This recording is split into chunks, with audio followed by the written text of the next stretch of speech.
don't think women can have it all. I just don't think so. We pretend we have it all. We pretend we can have it all.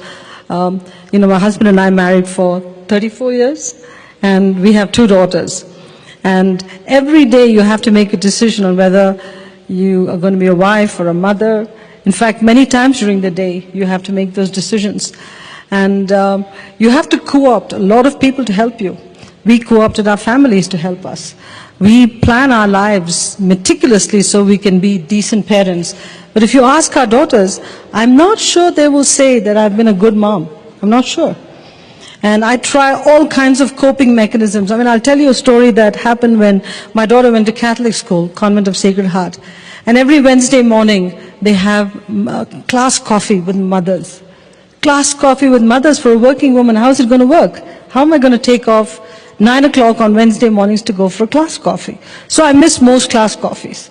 My daughter would come home and she'll say, list of all the mothers that were there, and you were not their mom. First few times I would die with guilt. But I developed coping mechanisms. I called the school and I said, give me a list of mothers who were not there. So when she came home in the evening, she'd say, you were not there, you were not there. I said, Mrs. Rag wasn't there, Mrs. So-and-so wasn't there. So I'm not the only bad mother. You have to cope because you die with guilt. You just die with guilt. My observation, David, is that the biological clock and the career clock are in total conflict with each other. Total, complete conflict. When you have to have kids, you have to build your career. Just as you're rising to middle management, your kids need you because they're teenagers, they need you for the teenage years. And that's the time your husband becomes a teenager too. So he needs you. Sorry. They need you too. So what do? And as you grow even more, your parents need you because they're aging. So we're screwed. I mean, we cannot have it all. But you know what? Coping mechanisms. Train people at work. Train your family to be your extended family. When I'm in PepsiCo, I travel a lot, and when my kids were tiny, especially my second one, we had strict rules on playing Nintendo. She'd call the office. She didn't care whether I was in China or Japan or India, wherever. She'd call the office. The receptionist would pick up the phone. Can I speak to my mommy? Everybody knows if somebody says, can I speak to mommy, it's my daughter. So she'd say, yes, Tara, what can I do for you? I want to play Nintendo. And the receptionist has a set of questions. Have you finished your homework? You see, I say this because that's what it takes.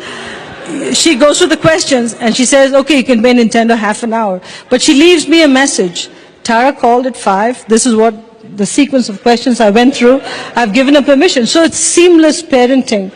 But if you don't do that, I'm serious. If you don't develop mechanisms with your secretaries, with the extended office, with everybody around you, it cannot work. It can't. Motherhood, stay-at-home mothering was a full-time job. Being a CEO of a company is 3 full-time jobs rolled into one. How can you do justice to all? You can't. The person that hurts the most with this whole thing is your spouse. There's no question about it. Raj always says, you know what, your list is PepsiCo, PepsiCo, PepsiCo, your 2 kids, our 2 kids, your mom, and then the bottom of the list is me. There are 2 ways to look at it. You should be happy you're on the list. So don't complain. Just don't complain. He is on the list, very much on the list. But,